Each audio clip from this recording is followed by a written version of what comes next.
Everybody, thank you very much for coming back tonight to the pigsty. Jeez, my lighting is awful bad tonight, isn't it? We'll turn that up a wee bit. There we go. Thank you everybody for coming back tonight. Sorry about the technical difficulties. You don't even need to hear it. It connected to a different stream. So we're over on this stream. Hopefully everybody's come over from the other one. I appreciate you all coming over. And yeah, we've been joined tonight by Arden. If anyone's seen the new show on the line, it is the Transatlantic Call-In Show. And we have Manda here with us as well, as best she can be. So, Arden, thank you very much for coming. Appreciate you coming. Do you want to let everybody know who you are and where you're from? Sure. So I'm Arden. I go by Arden of Eden on all my online spaces. I just recently, with my friend Katie, started the show Transatlantic over on the line, where we take calls from people on anything and everything trans rights. So I'm like her, just kind of an asshole who really likes to arguing and needs to be right and is unafraid to scream at ignorant people. So do you know Manda? That's what I do. Do you know Manda? We haven't talked personally. You might get along, yeah. We're friends already in the last 5 minutes. It's fine. So as I say, yes, the link for the line is in the chat. I didn't get your Twitch in there. I forgot to put your Twitch in. I think you're going in Twitch after in a wee while later tonight. I'll have it in by the end. And cool. We'll just jump straight in. Usually what I start with is what brought you to the internet. You know, it's to give a bit of context. I just found Arden on Twitter. Found the Transatlantic show and they were looking help with Discord, so I reached out, we set up a Discord, and that's how I found Arden. But I assume you're in the community a wee while. I've just missed you. Yeah, so I mean, I was kind of just like a viewer of the community for a while. I think I kind of got involved with the community when the whole ACA kerfuffle happened a few years ago. As an opinionated person, I couldn't keep my mouth shut, so I had to like pipe up. And from there, I just kind of like got to know some of the people involved. And then I think my first like appearance on a show was on Secular Sexuality. I'm a cam girl. I'm kind of on a hiatus at the moment, but I'm super hard into like sex positivity and stuff. So I was like ready to talk about that. And then it just kind of like has all spiraled, and now I've been on like a bunch of different things. And now you're famous. Well, I feel like famous is a stretch, but I am talking publicly often. Sure. And how did you and Katie come together then? Did you meet just on Twitter, or was it through your connections with the people you met, or? Kind of, yeah, actually. I think she was on Secular Sexuality like the week after I was. She was like watching my episode to get familiar with the show before she went on it. And then she kind of reached out and was just like connected through there. And then we just kind of became friends. And because we both, I think, have similar approaches to dealing with transphobia and stuff. And she somewhere near the beginning of this year, she had the idea to do the call-in show, and kind of rip the AXP format and apply it to trans issues, and asked me to go with her. So now it's become this. The rest is history, yeah. Yeah. You mentioned the sex positivity thing and the cam girl thing. Do you know who Erin Lewis is by any chance? Yeah, I know Erin. Okay, because she's a really good friend of mine. I have a feeling you two would get along very well. So there you go. Yeah, she was on Secular Sexuality a couple months ago. She was really excited about that, and that reminded me of her. So yeah, I read her book actually at some point last year, and I like tweeted at her about it, and like she followed me back, and we had like a few exchanges about it. She's super cool. Definitely, yes. I love her takes on sexuality. I feel like we are very similar in that regard and our perceptions of those things. Yes, I think so too. She's and she's very good at expressing that as well, and being able to do so in a positive way. So I like that a lot. Very cool. But do you want to talk about the cam girl thing? I'm just curious. Sure. Yeah. So I started doing that because I got a degree in psychology. I was hoping to like one day be like a clinician, but the first drawback to that was like, I was like, I'm gonna have to be in school for like 3 more years, like a couple, like 2 years of like a supervision before I can actually do what I want to do.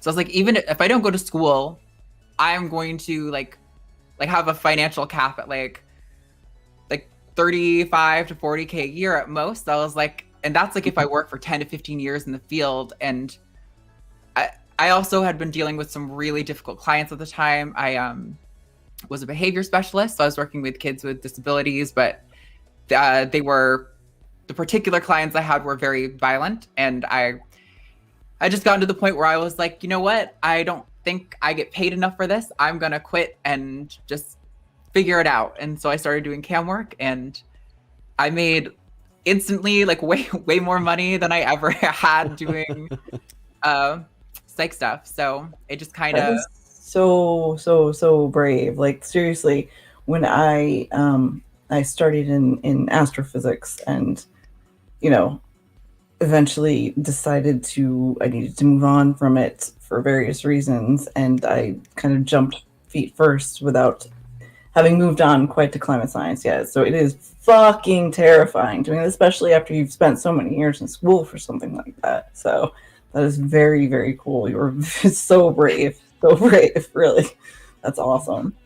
Thank you. Yeah, I mean, I feel like I've kind of always been like a really sexual person too. So I was like, you know what? I'm kind of a big slut myself. So I was like, maybe I can monetize that. I definitely know how to get men to kind of give me what I want. So I was like, I feel like I can apply that maybe in a way to make money. And it definitely worked out exactly how I thought it would. Well, that's the thing. A lot of people you talk to in the sex industry and stuff like that, they can find it very empowering. It's the opposite of what people would put it across. The whole idea of, the street corners and things like that there and all now. As much as that still does exist, there's an awful lot of it online now. And it's not the man in charge with the car, here's my money. It's the woman, if you want it, you give me money. Oh, yeah. Definitely. Well, no, I was thinking that same thing. People like you are great for the sex industry because you're able, like, instead of that normal narrative where you were sex trafficked or some kind of bullshit like that, or somebody's forcing you to do that. Yeah. Erin does the same thing. Erin wanted to be a stripper. She wanted to take control of her own life. She didn't want to go to, work in an office. Having people that are able to voice that and say, no, this is our decision. Not only did we decide to do this, it's a positive point in our life. I think that's really important. I think it's also important to normalize sex work as much as possible because it is, important and it is actual work, and the way society, especially in America, sees it is just idiotic. So thank you for that. Yeah, I love it. And like, definitely, I think when I was like reading Erin's book, that was one thing that resonated really deeply with me is I hated being told what to do. I've always hated having like a boss. The second you tell me what to do, there's this like thing deep inside me that says I have to do the opposite. I do not want to be controlled. And like with so sex you weren't work, a good employee then, no? Well, I think I was good at my job, but I definitely like my boss had tried to get me to work more all the time, and I was like, no, I'm not. This is my day off. You're not going to make me work. With my sex work, I get to decide, 100% of my schedule. I decide what I do. I decide like what I'm comfortable with, who I like engage with, and it's all under my control. And that is something I really, really deeply value, and has made it kind of hard to like even think of ever moving away from it. Like it's definitely you don't always feel good when you do sex work. Like, sometimes you get some really gross people who want you to do things that make you feel kind of icky about yourself. But at the same time, the fact that I get to make that decision and that nobody gets to do it for me, that is like something I just would never trade away. Yeah, well, that's it. They can put a request or a suggestion towards you and you have the choice to go, no, you fucking weirdo. yeah, exactly. That's really cool. Cool. Well, if we could delve a wee bit more into sort of your story, Arden, if you don't mind, if we can, like, growing up and coming and where you are now relative to where you were before. Obviously, it's been a stage. Was there a definitive time? Was it something you always knew? It was like the transness specifically. Yes. Right. So, I think I knew from like very, very young, like 5, 6, maybe even earlier, that I felt weird. I didn't feel like my peers. I knew that when I was like forced to do boy stuff, I really hated it. Mm-hmm. I knew that when I saw my cousin getting to paint her nails and go to dance classes. I really wanted to do that, and I didn't really understand why I wasn't allowed to.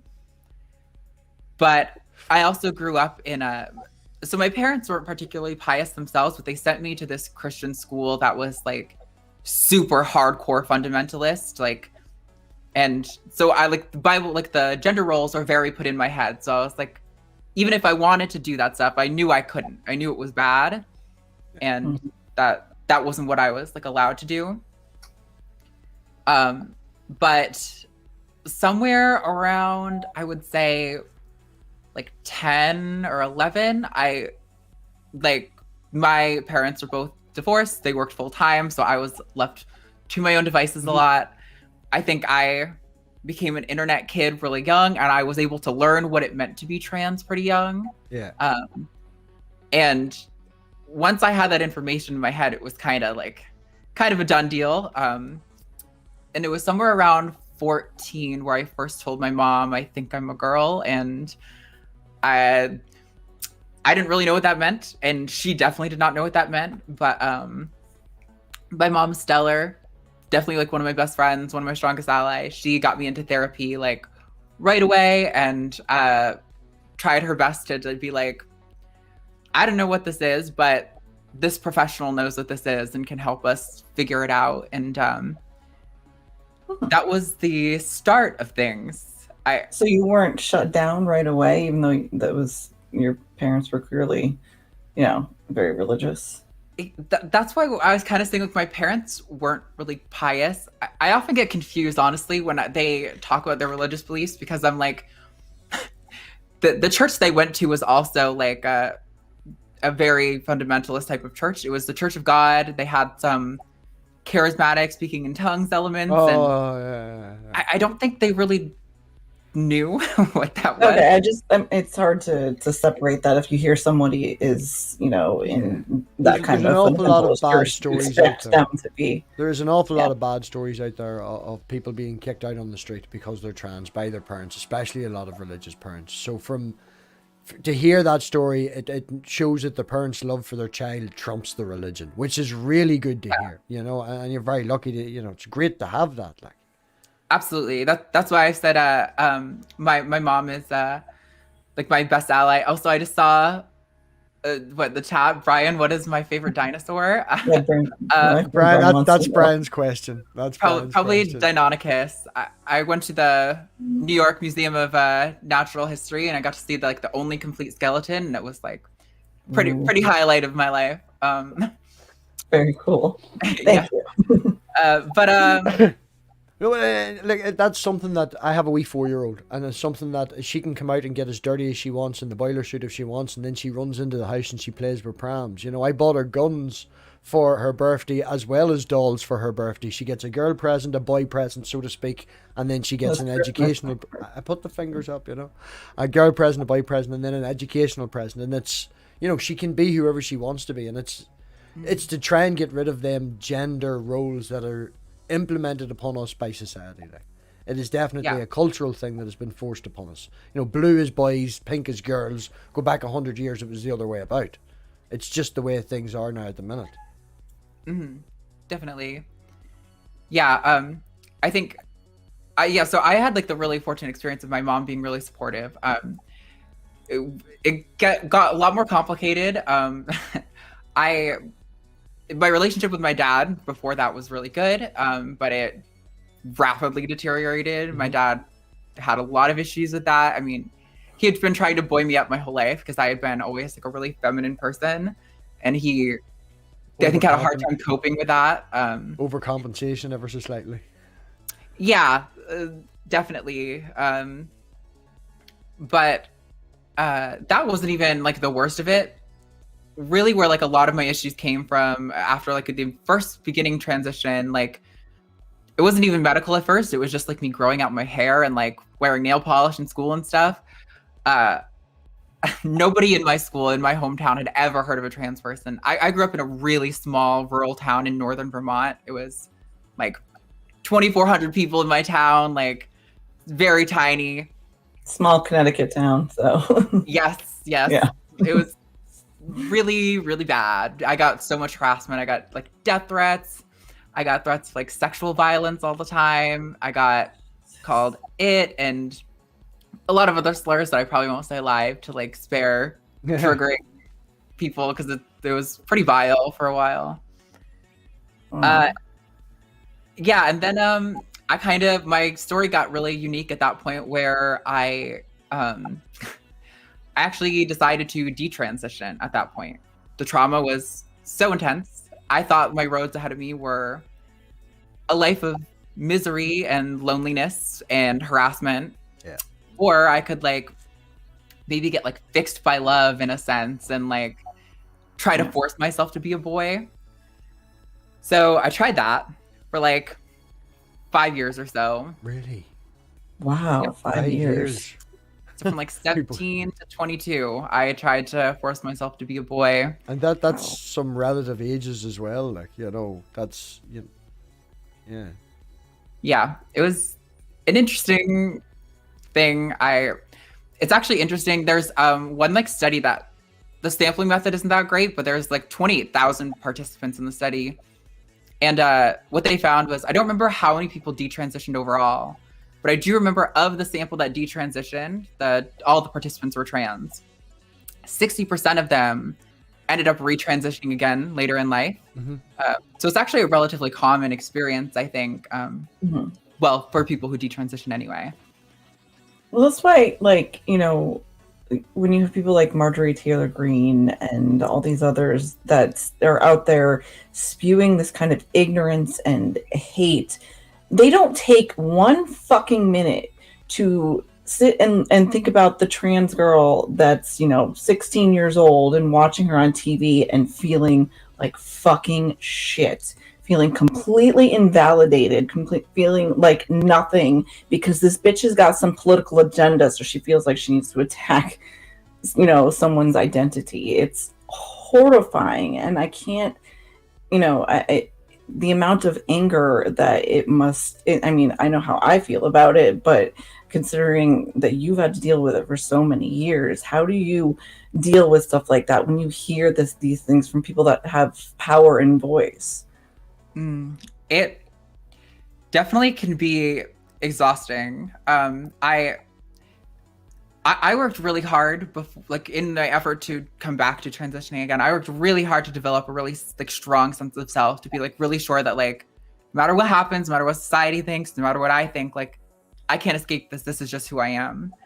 Yeah. Since coming to that, I feel like I've been able to really address bigots and transphobes and stuff like that, because like you can call me a man all you want, but like I was saying in the pre-show, when I'm out at a bar, like, and men approach me, it's not gay men who approach me, you know, like I know who I am. I'm comfortable with who I am. That's something that definitely comes across. You are right now powerful, strong. You're confident in what you are, and you know, you're definitely sure of who you are. Thank you. Yeah, I worked really hard to get to that place, and it definitely paid off. But yeah, I mean, I think that's why like I try to do activism and why I try to be public with my activism, because I know that not a lot of other trans people have had the opportunity to do that kind of work. Like I have, you know, the privilege of a supportive family and a like coming from like a decent like financial upbringing where like I could afford therapy from like a young age, you know, so I was able to do that inner work. Well, and so I'm stable enough to like take on that kind of bullshit, but it's as Amanda said earlier with the sex work, again transferring it to the, you know, the trans rights and stuff like that, the fact that you are so comfortable in who you are, the fact that you know damn rightly this is me, I am sure of it, I have took the time, I have looked at it, you know, everybody else can go fuck themselves, I know who I am. There is a lot of people in the community that wouldn't be so sure of themselves, you know, that's going through the transition, that's had these problems, you know, with their family or with their friends, or detransitioned to have a normal life or tried these sort of things, you know. And again, having you as a leader and having you as an outspoken person to say, look, it's okay that you're having these thoughts. It's okay that you're thinking of these things, because at the end of the day, you know, you come out the other end, just be confident in who you are, and having you there as a voice for that community is also good. Yeah, thanks. I think yeah, it's really common for people, especially trans people, to have a lot of doubt and have like a really strong sense of like imposter syndrome, because like, you know, like it's true in a sense when you ask like, what does it mean to feel like a woman? Like that isn't really like a thing. That's I'm sure if you know, surveyed society, you could probably find some broad trends that would be consistent about like what it means to be a man or what it means to be a woman, but there's so much variance. So it's really hard when you are like feeling those things to be like, well, how do I know? Like, is this feeling strong enough that I should like start injecting myself with hormones every week and like, you know, like have to like, if you haven't like already had kids or done some sort of like preservation thing, like I'm not going to be able to have biological kids ever because of what I had to do to get medical treatment. And like, it's a lot to take on for something that seems so nebulous and really hard to pin down. Yeah. But with everything, it's a spectrum. Yeah. And I think kind of getting involved with like, the skepticism stuff. I mean, I wasn't in the community like this, but I've always kind of been that way. That's just kind of how I think. Yeah. And for me, I think what kind of helped was getting into that and really starting to break down the like whether or not I'm a woman kind of feels like besides the point to me. I don't really care about that question. I think that's kind of stupid. What I do know is that I like long hair and I like the color pink and I like to wear makeup and I feel more comfortable with my body like after having hormones and like growing breasts and things like that. Like those things are a lot less nebulous and way more concrete. And it just so happens that like the accumulation of all those things happens to be that I'm a woman. So that's usually kind of like what I try to advise people on when they're like, do I hear about these young trans people, or maybe not even young trans people, sometimes even older trans people who are still really plagued with doubt about who they are, is like, at the end of the day, like whether or not you're a real woman is so besides the point. It doesn't matter. Like a real woman. Yeah. Like that shit. Like, yeah. It's so stupid. It, like I was saying, like whether or not I'm a real, like the guy who approaches me at a bar does not think about whether or not I'm a real woman. Yeah. Like he sees someone that he's attracted to and he approaches me. Like that's it, you know, that's the end of the story. It doesn't go any deeper than that. But yeah, I mean, it definitely is, it's something that a lot of the community struggles with. And it's, I try to push like messages that can help people learn how to like have a stronger sense of self, but it's a thing that takes so much time and it's not like a clear-cut road. And, you know, like the smallest things in your life can really derail you from that path and can make it so much harder. So it's hard. You gotta approach these things with like so much empathy and so much like meeting people where they're at. And yeah. One piece of advice, go on, we'll put you on the spot. One piece of advice, one thing you can say to someone that's going through it or in the midst of it, or the best piece of advice you have. I mean, to whom, Robbie? In general, or to trans people, or to the secular community? The topic we're talking about. Don't make me look stupid, woman. Sure. For trans people, I think is what you're going at. I mean, if I'm gonna say something other than like what I was saying before of like break it away from like the whether or not you're a real woman thing. I mean, that's the important part. But I also think one thing that was really big for me was I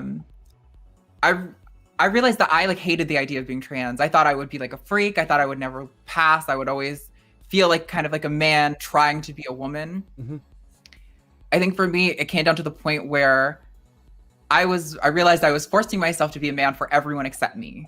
I was trying to be a man for my dad and for, you know, for relationships and for society. I was trying to do all these things. I think it came to the point where I was like, even if society is going, even if I'm going to be alone and miserable my whole life, even if I'm going to be harassed my whole life, even if I lose my whole family, I can't escape this. This is who I am. Yeah. I have to be me for me, regardless of how other people are going to treat me. And other people are entitled to be bigots. If they're going to be bigots, I can't control what they think. I can only control myself. And I don't know. there's so many layers to it. It's really hard to know what piece of advice is going to ring with an individual, but that's perfect. That's why I ask these really annoying questions for the guest, because then they go on a little rant and they say lots of good stuff that's very poignant and relative to the point. So I appreciate it, Arden. I definitely do. Christopher Ma asked, what about advice to parents of children questioning sexual identity? Yeah, this is actually a good question. This was like one reason that I had a strained relationship with my father and everything. He was very skeptical about this. Like, he thought it was a sex thing, because he is I won't go down that road, but my father's an asshole too. Yeah, he's a piece of shit. But I think it's fair to be skeptical, right? To be like, you're not in their head, you don't know what they're experiencing or anything like that. But I think it's important to remember that, like, when you're being skeptical, like, what's going, even if this is a phase, even if that your kid isn't actually trans and they're just confused at this time, what's going to actually help them? Is it going to be you trying to force them to live the way you think they should, or to let them make sure that they know that no matter who they are, no matter how they express themselves, no matter what they go through, you love and support them and you're going to be there for them? And let them figure it out on their time. I think that's, they might make mistakes. They very well could, but you can't control that. You can't stop that. All you can do is support them. I think in terms of my parenting style, and I will admit to, not being the best when it comes to stuff like discipline and whatever, because I'm a single mom, so I don't want to make them too mad at me or whatever. It breaks my heart. But the one thing that has been most important to me with my kid is making sure for as long as I could to tell him it doesn't, no matter what, I'm always going to support you. I'm always going to love you. I'm always going to be there for you. We do the ride or die thing. In fact, that's what we say to each other. It's no matter what. And I think that's something that so many kids just miss out on. I know I did, even though I was, I was the perfect child in terms of, on paper, but, still never got exactly that love and acceptance from my parents. And I think that's why I felt it was so fucking necessary for my kid. And I think that there's so many kids out there that suffer, whether it be anything, but especially when it comes to sexual identity, because they don't feel that net will be there, they're afraid with even their friends or anybody that they're not going to be accepted, and that's just heartbreaking. Yeah, no, I think that's great. I definitely, my mom is great, but definitely it was there's still a lot of tension through all of this, and I know that she still feels, and maybe it's not a popular sentiment in the community, but I even feel to a sense that the person that I was did kind of die. I am not that person anymore. That I'm very, very different from that person. So, I understand why she feels that way. But yeah, I mean, I think that is definitely something that I missed out on big time growing up, is feeling like I knew that no matter what happened, that I would have a support. I have that now. I've found that in my life, but it took time and effort and searching to find it. It wasn't just there. I can totally picture you in a bar when a straight guy comes up to you and you know that this guy's going to freak out and you just go with it. You just, I'm going to have some fun with this. Fuck this cunt. Yeah, he wants me. I'm going to have some fun. I can see the strength in you. You're confident in yourself. That's definitely sure. Definitely. I mean, I am not afraid to, I always think of it people here can feel how they want about feminism or whatever, but I'm a hardcore feminist, and men have been an impressive class of women for a long time. So I'm if I take back a little bit of those financial resources by manipulating them, I'm not gonna feel bad about it. No. Not even a little bit. Poor Granny is maybe in the chat and she may shout at me for saying this. I arrived at her house earlier and her sister was there, and there was a conversation about the husbands and stuff, and they're of that generation. And I was walking out of the kitchen into the living room. She said something to me about having to get home to make the dinner and all that there, and of that generation. I was like, yeah, the generation where you married someone you didn't like and spend the rest of your life running after them. Fuck that shit. Get yourself a strong woman. It's I couldn't. A partner is a partner. You know, it's not somebody that does this, that, and the other. You look after the person. You do these things for the person. But me and Manda are on an equal playing field. You know, she'll tell you, yeah, it's not rolling her eyes. I'm the one in charge. See that? Everywhere but the. But yes, I couldn't have a yes woman. It would bore the tits of me. The reason that I'm with Manda is because we have these conversations. Because we've been on stream having domestics. You know, it's sorry. I'm gonna stop before I dig a hole. Okay, Kevin asked, does Arden find her gender identity is linked to sexual preference, or is that relevant? So this question is complicated. I think generally it's good to say no. I think it's not necessarily the case that your gender identity has any impact on your sexuality or the things you like sexually whatsoever. I think it's also important to notice, though, that like all performance of gender is linked in some capacity to like sexuality. Like when I go out dressed like a slut, like I'm kind of good, like, you know, like I want to be like hot. Like I feel like hot. I'm trying to portray that I am hot and feminine. Like that's what I'm trying to do in that instance. Maybe that's not necessarily what everyone's trying to do, but like, so like, no, not necessarily. I mean, I myself am bisexual. I've had way more relationships with women than men. I like men. I've had sex with men. I've had relationships with men, but generally it's like, I don't know, men are don't outnumber me. Kind of dense a little sometimes. So I'm like, at least with a woman, like you have like an emotional, intellectual connection a little bit more easily. Yeah. Don't nod your head. Your boyfriend is on stream that you have an emotional and an intellectual connection with that I literally just pointed out was why me and you get on. So I'm just gonna fucking leave. So I would just like to myself point out that fuck off. That Dave agreed with me that I was the boss. So just saying. Yeah, and as my retort to that was, we have come to the agreement that that is true everywhere but the bedroom. So I win. I'm happy. It makes me the boss, though. So anyway, sorry. No, I totally understand that. There, you know, gender identity and sexuality. There doesn't have to be any kind of link there. I think there's a lot of misinformation out there about, especially transgender people. You know, whether or not are they gay or whatever because of their you know, their sexual preferences, and you know. It doesn't matter. Everybody's going to like who they want. It doesn't matter what gender they identify to. So thank you for explaining that. Yeah. Sexuality is complicated. I feel like it's also like that we put so many like labels on it and stuff like that. And like people think like if they're straight, like if I'm straight, I can never like someone who's like this. And it's like, you realize that we're all just like hairless apes. Like you can kind of just like none of it matters. Like you've made all this up. You can fuck whoever you want as long as it's consensual. Like it doesn't. Yeah. I don't know. I'm just getting thrown off by what Brian said in the chat. Oh boy. Manda's a sub. I refuse to believe it. Okay, but you know what? Subs in the bedroom are always dominant, like socially. I feel like everyone's always like the complete opposite, like in their day-to-day life of how they are in the bedroom. That's my experience. Yeah, I've heard that as well, you know. Oh yeah. But, sort of on that topic, like whenever you whenever you are comfortable in yourself, you know, and where you are at now, did you find it was like a sexual awakening? You found yourself more wanting this more and that more, and you were just like, I'm gonna take it all. Give me it all.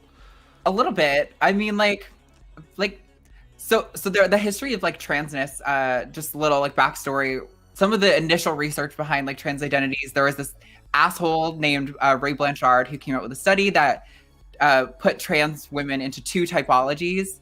And I mean, like generally in science, like typologies don't apply to people. Like you have a really hard time fitting people into like concrete categories like that.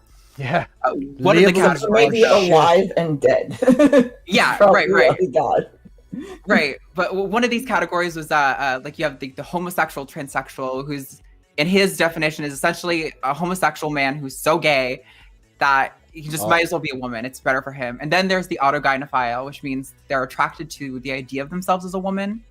And so all of this is stupid and has that like, first one. I'm just thinking of all the 80s and fucked. 90s movies out there that, you know, all the movies made in the 80s and the 90s sort of put that first idea across. Like, Yeah. I think that's, these ideas are like really definitely still in the public consciousness. But where was I going with all I'm this? sorry, I do that. I'm a dick. No, it's okay. I just don't remember what I was trying to, where I was trying to take it. Or you're saying like a sexual awakening. Yes. So like for me, like I know like for a while I thought like maybe I was just like a pervert, because like the only time I felt like I could access my sexuality is when I thought of myself as a woman. Until I finally realized, how fucking stupid is that? I am a woman. Of course the only time I can access my sexuality is when I think of myself as a woman. Like, how, that's everything. Isn't that every woman ever? Only like, I don't know. That's the natural thing. You know, it's natural to feel like a woman when you're a woman. There's nothing wrong with that. You know, it's just the way society was in the situation at the time that made you feel like that. But it was not necessary. No, definitely not. The realization of that is a step forward.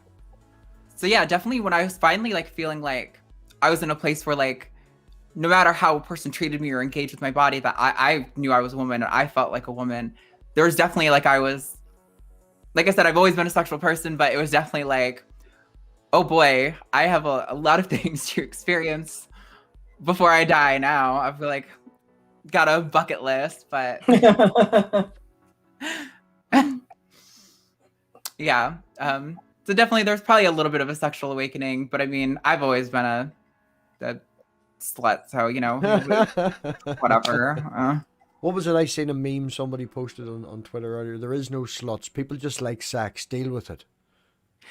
That's, I mean, I know there are people who are like asexual or whatever. That's fine. I mean, I have a lot of friends who are not very sexual people too, but I don't get it. I'm definitely, I always say sex is like ice cream. Like, you know, not every ice cream flavor is for you, but even if you don't like an ice cream flavor, it's still ice cream. You eat that shit and you're like, this is still ice cream. Like, I tried honeycomb once. I don't know if I'll do it again. Laura asks, one of the rare effects of HRT is change of sexual preference. Do you have that change? Did you have that change, or were you bisexual pre-transition? So one of the weird things about HRT in transition is it's really, really, really hard to separate. Is this an effect of hormones, or is this just me becoming more aware of myself? Like, those things are like so difficult to separate because they occur at the same time, you know, almost invariably. So for me, I was aware that I was bisexual definitely before I transitioned. It took me a lot longer to get over the shame of the fact that I was attracted to men. The attraction to women was like handed to me, so that was like really easy. But yeah, I was aware like a few years before I transitioned that I was like, nope, I like it all. It's all ice cream to me. I'm here for all of it. I've been. I didn't realize I was bisexual until after the first time I slept with a woman, and then I looked back at like my childhood and thought of like, you know, you have like friendships, but you realize, oh, I had a crush on that friend. Like you look back and you're like, oh fuck, that makes so much more sense now. Like it's not always easy when you're younger to kind of, you know, figure out that identity. You have feelings, but you can't exactly, you know, put a name on it. I think it's probably a little easier now than it was, you know, 6 years ago when I was really young. We'll go with that. A long time ago when I was really young. But, you know, and I hope that it continues to get easier and people are able to express themselves better. But it's such a struggle, you know.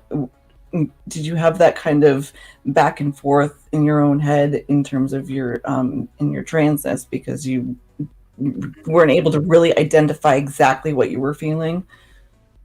Yeah, definitely. For me, like a lot of those, like that feeling range was kind of that like 6 to 10, 11 range. Like it was kind of like I was saying, where like I knew I wanted to take dance classes so bad, and my dad was so against it. We fought about this multiple times. One thing like that my cousins used to do, I have like 15 female cousins who would always loved to dress me up. And I was like, Go for it. Finally, like, I get to dress up like a girl. This is great. And I remember like asking to do it more, and then having people be like, oh, no, like you can't do that. That's only okay with your cousins when it's just mom and auntie and your cousins. That's the only time that's okay. And like definitely having those feelings of like, it was like confusing and being like, I don't know. It was hard to separate like, I am a girl from like, I want to do girly things. And like, also knowing that like the religious environment that I was in was like very much talking about how like, it was wrong to do those things. And I knew it was wrong. And I was like, well, I'm not wrong. So that's not me. It must be like some other kind of like tangential thing. But I mean, the second I saw like even the slimmest bit of representation, like one that comes to mind is Isis King being on America's Next Top Model. That happened when I was like pretty young, being like, whoa, wait, you can be born a boy and you can be a girl and be like not only normal but like an icon of beauty. Like there's like, it doesn't like you know, like these things aren't mutually exclusive or whatever. Once like those messages were in my head, it was like really hard to you couldn't beat that out of me if you tried, you know. It was there. Well, I just posted in the live chat, you know, your cousins dressed you up in dresses. What we did to our younger cousin was paint him blue with paint from the fucking shed, and it took forever to take off. Oh no. You know, one thing that kids that, you know, I was a dancer, and the thing was that all the guy dancers that were straight got all the pussy. Like seriously, so that needs to be taught to younger kids so they can like give that excuse to their bigoted father so they can go and dance. Like, you know, just think that. Let me wear a tutu and some tights because I'll get all the poontang. You have no fucking idea, yo. Seriously. Well, considering that, you know, it's the situation as well, though. You know, you have an awful lot of straight women who are single that come to watch ballet, and they expect all of the men to be gay. So if you are the one or two straight man there, or there is more of a preference, you know, there's more straight men. I think it's a really bad stereotype. It's a cultural thing again, though. It goes down to culture, you know. A man can't be a nurse. Most of the men I danced with were straight, so I don't know, but yeah. I mean, I feel like the arts are just kind of a cesspool of everyone hooking up with each other anyway. I was sent Tusk, who's in the chat, did send a question. It's quite long. Can you see it, Arden? Yep. Yeah.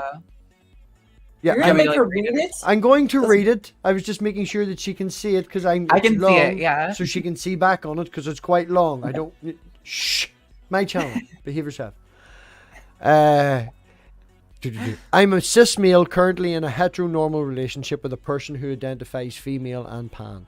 They want to know if they were to identify as male, would we be in a same-sex relationship, and where does that put me on the spectrum? Am I now in a same-sex relationship even though I identify as straight? It's not a huge issue now, but we're a bit confused over where it leads us. Yeah, so my answer to this question, I get this kind of thing from trans people and LGBT people all the time. Labels only matter if they matter to you, right? Like I was saying earlier, even if you consider yourself 99% of the time, but you are with someone who was, you know, assigned female at birth and they transition and you like love them and want to be with them and you don't care how masculine they end up looking on the other side of it. Like, if you still feel like you're straight, I don't feel like that necessarily takes away from that. Like, yeah, I don't know, like if you're attracted to the person, you care about them and you enjoy having sex with them, I feel like this is like like I think labels are really valuable for like addressing bigotry and like hegemony, oppression, like undoing those things.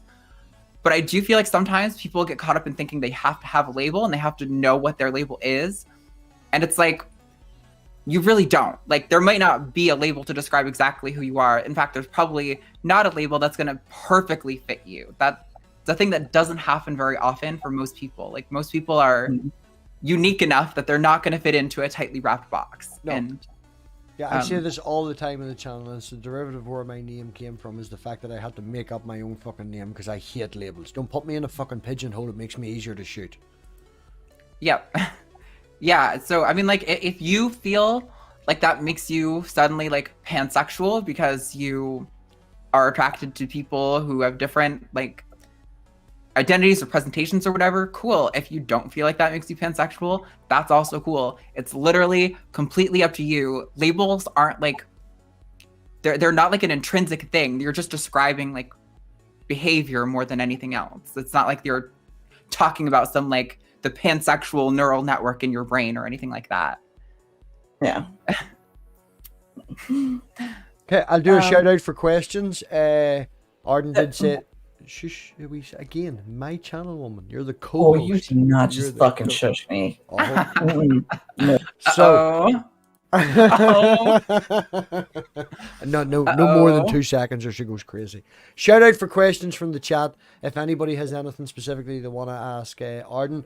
Arden did say that she would give us 2 hours, so we will have a wee bit of an after party afterwards. A few people already have the links, so that should be a wee bit fun. We'll get people back and forth. So shout out for the we've got Christopher Mouty is still watching. Christopher, if you have any questions, I think Christopher has a background in psychology as well. I think that's what he's actually teaching at the minute. I could be wrong, but yeah, throw out the questions. And Manda, have you anything you would like to add apart from I'm a fucking asshole? I think that pretty much covers it. There we go. There we go. All men are pricks. Cis men must die. Yes, no. I didn't say all men. I just said you. Sorry. I'll say all men. I'm not afraid to say it. There's a few of us good. I think 2 really good ones, and one of them is my kid. So. Yeah. And he's an asshole. So yeah, Dave my and your stepdad's kid. cool. That's about it. So yeah. Dave and your kid are the only nice men you know. Yeah. Oh, I wasn't. Dave is a fucking twat. So I love him to death. There's a question, God, right? There's a question I'm gonna know. How did you come across Dave Arden? Did you meet Dave through Katie, or did you come across his madness on Twitter, or how did you meet Dave or come across Dave? I want to say I first came across Dave in one of like Shannon Q's live chats or something. Like I said, I was like a viewer of like atheist stuff for a while before I started getting like actually involved. So I feel like I just saw his name in the community in probably a few different places, and it just, I don't know. The community is very intertwined. It's like a you might find this, I don't know if it's slightly ironic or funny or whatever. You might find on New Year's Eve, not this year past. Manda does not like talking about this year past New Year's Eve, but last New Year's Eve, she removed herself. No, Dave kicked her. I had a stream where we played Quiplash and people were in and people were out, jumping in and out and jumping in and out. And after about 3 hours, I realized that the people who were on the panel, everybody was either trans or gay, and I was the only straight person. And I was like, right, so we're changing the name of this stream to MathPig's Big Gay Hangout. And that was the first time that I actually got to hang out with Dave. That was the one that he joined, like, so. I thought it was funny. It was. We went on for like 5 hours. It was a great night's fun. It was a great night's fun. So, did anybody join any questions? No. There was a question earlier. I was trying to ask it like 6 times. How does Arden respond to people that say, I don't agree or believe in that? Like ignorant people related to me, says Homer on Command. I mean, this is kind of like I was saying earlier, like, okay. I mean, I don't know what you're not agreeing with or not believing in. Like, at the end of the day, if you go home and you like call me a man and you insist that I am just so not a woman, you say he ha ha ha, like I don't give a fuck what you do in the privacy of your own home, because like I know what my life is. I know when I go out how people treat me. Like when I live in Texas, like everyone, if you're a woman in Texas, anytime you go anywhere in public, like a cashier or whatever, they'll always say ma'am at the end of every sentence. Like I get ma'amed all the time. So like, I don't know. I hate it so much. But only because of the age thing, not the gender thing. So sure. But yeah, I mean, like, so I don't know. Like people can not agree with it all they want, but like the reality is that trans people exist and that like there's really good evidence for like the efficacy of like gender affirming healthcare and like procedures of like the quality of life that they improve for trans people. So yeah, I don't know. I never know how to respond to that. I'm like, it's a nonsensical question to me. You don't agree. Like, what do you not agree with? Yeah. I'm dealing with Christians at work, and they say, a Christian said to me the day that lucid dreaming is evil and bad. And I'm like, how can lucid dreaming be evil or bad? It's yeah. He tried to go down the route of it being bad for your health, and I was like, show me a paper. Just I go get loads. It's happened for thousands of years. People have been lucid. No, bad for your health. Evil. Okay. This person believes in faith healing and speaking in tongues, but okay. So Brian wants to know how long you spend on your eyebrows, and Nerdy wants to know if you like pineapple on pizza. I have to admit, your eyebrows are on point. You're making it look like, yeah. I mean, I don't spend as much time, but that's because like early in transition, I would literally watch so many makeup videos and I would practice like every single day. So now I can do them in like 10 minutes, but I do take time, a significant amount of time to make them look great. So thank you. I appreciate the acknowledgement of my hard work. And pineapple on pizza is a big no. Oh, Fuck that. no, it's a good thing. It tends to split our community a little bit, but I think either answer is valid. There was one more. The question's wrong. Make a force field out around ants or have spatula hands. And the force field is only like this big. That's not the question, though. The question. I know it's not the question, but it's the question. He amalgamated out of Dave's questions, so she doesn't understand, and we're now confusing her. Wait, it's a force field around ants. What? Right, Dave has a quiz. Right, Dave, you know of Dave, Critical Cripple. Dave has a quiz, usually on a Tuesday night, 9:30 UK time, 4:30, but after the daylight savings, Eastern Standard, and he asks random questions that go from everything from that sort of shit to kill a kid, to fucking end world hunger and shit like that, philosophical questions, and this is an amalgamation of two questions that Dave asked on his quiz. So am I putting the force field around ants, or am I putting the force field around myself that's made of ants? Nope, you have force fields around the ants. They are inwards of about an inch or centimeter, was it? No, it was 3 inches, 4 inches. It's that much. Yeah. It was about that much. Around the ant. The question that the ants was with was, would you prefer to have force fields around ants or make meatballs out of your armpit? That was the original question. No, that wasn't it either. It doesn't matter. Would you like spatula hands? That's all. I think that's the most important part. I mean, I guess if I could make force fields, even if it was an ant size, that would be kind of cool. I don't know. Sorry, meatballs out of your nostrils. Dave has corrected me. No. I really don't think that. No. And then you can't trust Dave because he can't. Yes, he has a million spreadsheets. Dave has a million spreadsheets. He knows the questions. Okay, there's one last question. I'm kind of having this argument about gender dysphoria, and I'm trying to explain that not all trans people suffer from distress like that dysphoria is marked by. Am I wrong? Yeah, so I think there's this misconception that when we're saying not all trans people have dysphoria, that means that those trans people who don't have dysphoria are transitioning for like no reason.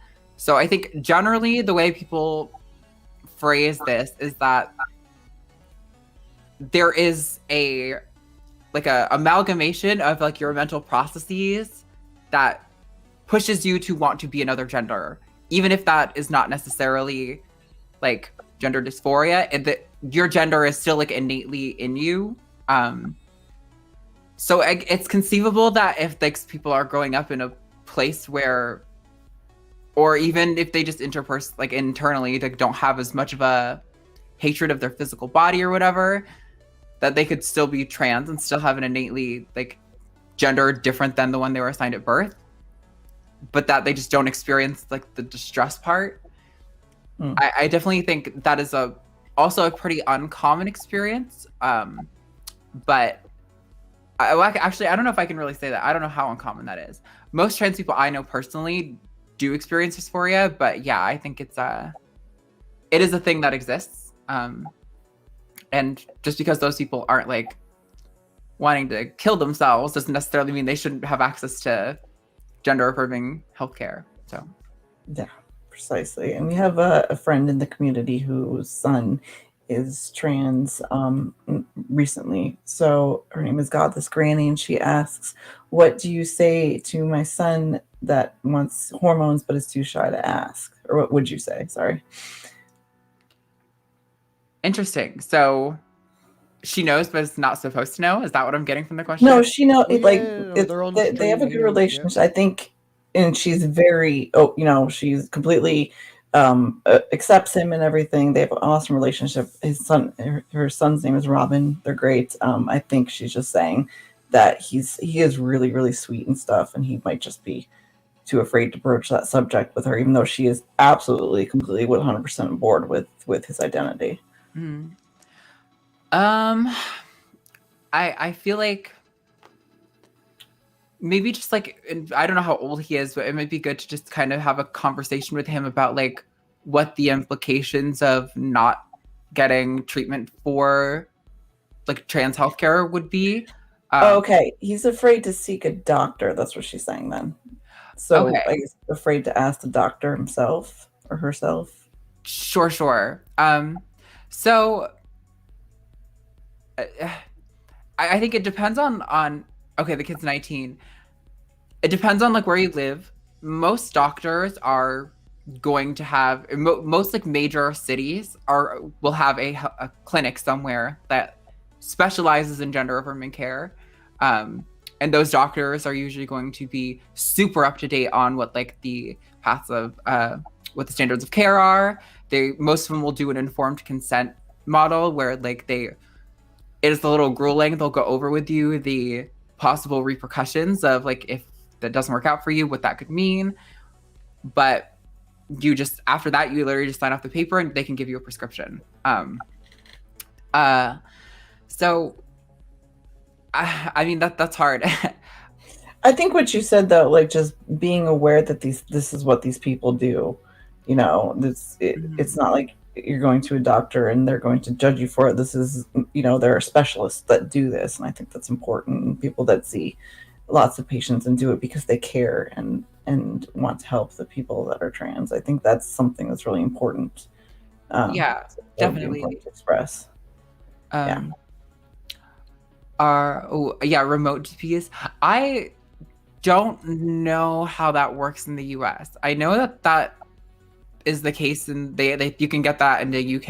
I haven't had that experience here. I have lived in major cities for a long time, so I've always been able to just look up like gender clinic, and there's one there. But I'm sure that is a resource because it definitely can be a problem when you live in certain like more like rural towns. And like the nearest gender clinic is like a 2-hour drive. Even then, I would still almost advise that it's probably better to go to a gender clinic than to go to like your general like care doctor. Yeah. Sometimes with general care doctors, an issue you run into is that, so for trans women specifically, for example, a lot of trans women have a really hard time metabolizing estrogen pills. It gets transferred into a different form of estrogen that is like a tenth as effective as whatever the main form of estrogen is that women have in their bodies during puberty. And a lot of doctors don't know that. And when they're testing your levels, they don't test for the individual types of estrogen. They just see, oh, your estrogen levels are like fucking off the charts. So fine. But you will notice that like your body's not changing. That was the case for me. So when I got to like a gender clinic, my doctor was like, oh, you have this thing in the metabolization issue. And like, if you want to have estrogen in your body, you have to take intramuscular injections. Like that's what's going to keep it from having that issue. So, that's, even if you can find a gender, there's usually one in almost every state. I think you might have to drive a ways, but I would genuinely recommend it. That's the best. They're going to know how to keep way better track of like your blood levels and know what to look out for. They're going to know how, like when there's like red flags or issues at hand that a general doctor might not be as informed on. Yeah. It's usually better to seek out a specialist first anyway, even if afterwards they're able to transfer base, at least care at least every 6 months or so to your GP, and that's easier. Tuss asks, does Arden have a list of sympathetic doctors in her area that she could recommend to people who want to start the transition? You don't have to tell people where you live. It's okay. Yeah, no. I mean, I don't know if I have one in my area. I would say most cities, if you're on Facebook, like if there's like a major city, you can look up like the blank queer exchange. Almost every major city has a Facebook group called the queer exchange for that city. And if you go into that group and you post, hey, what are people's experiences, with different doctors for gender affirming care in the city? And you will get like a ton of replies of people being like, oh, I go here. And then you can kind of like pick your best shot. That's what I did for where I live. Cool. Awesome. Anything else, Robbie? Or are we doing a... No, I have the after party scheduled. If Dave can post the link in the live chat, maybe 10-15 minutes, everybody can get themselves a toilet break or a sandwich or a drink or whatever is required. A few people have the link. You have 10-15 minutes to join in. If you don't and aren't here when we go live, I will be giving it out to other people. So get in while it's hot. Other than that, we're all going well. Possibly an open mic on Thursday. I have got Skeptic Skeleton on Sunday at 10 p.m. That was arranged earlier tonight. We'll have to hash out the details and stuff, but that's happening on Sunday. Manda, have you anything coming out? Okay. No, just usual. Yeah, you're a wonderful woman. Promote yourself. That's all shy now. I'm the boss. I'm just gonna go shy. I am the boss, but I've changed my name. Waiting for my video to be out about that. Just needs to get finished. That's it. I have another climate change video too. That's getting edited. So you have 2 videos and a massive channel name change coming. Right. Nothing small at all. I don't have like my normal show. I don't have anything to do this weekend, so maybe I should have done that. Anyway, whatever. Arden, have you anything happening this weekend? No? I mean, I'm on Twitch a lot throughout the week. I'm not consistent about it at all, though, so you're just going to have to follow me and get the notification when I go live. Then I do Transatlantic on Saturdays at 5 p.m. Central Time. I've been working on doing YouTube content, but making individual YouTube videos is like something I'm not crazy about. Like live shows are a blast. Making YouTube content is like editing's bullshit. So Editing's bullshit. And it's official. My mother is on Manda's side. She is. You're not the boss, MathPig. So shout out to me, mother. Thanks. Well, I think you pretty much. Yeah, it's been proven. Your best friend, your mother, and your girlfriend all say it. So. It's fine. So Manda's internet cut out. Oh no! Oh no! Okay, everybody. We will all see you over on the you motherfucking you fucking damn you, Dave! Damn you, Dave, and your backdoor man. Right. On that note, from being kicked from my own stream, thanks everybody for coming. Really appreciate it coming. It was good fun. We'll see you all over at the after party. We'll have a lot more fun over there and a lot more questions. And I probably get muted and kicked an awful lot more. So on that note, we will say thank you to everybody for coming. Support for the Patreons, the members, and it all goes towards helping the channel. And yeah, everybody, think for yourselves, folks.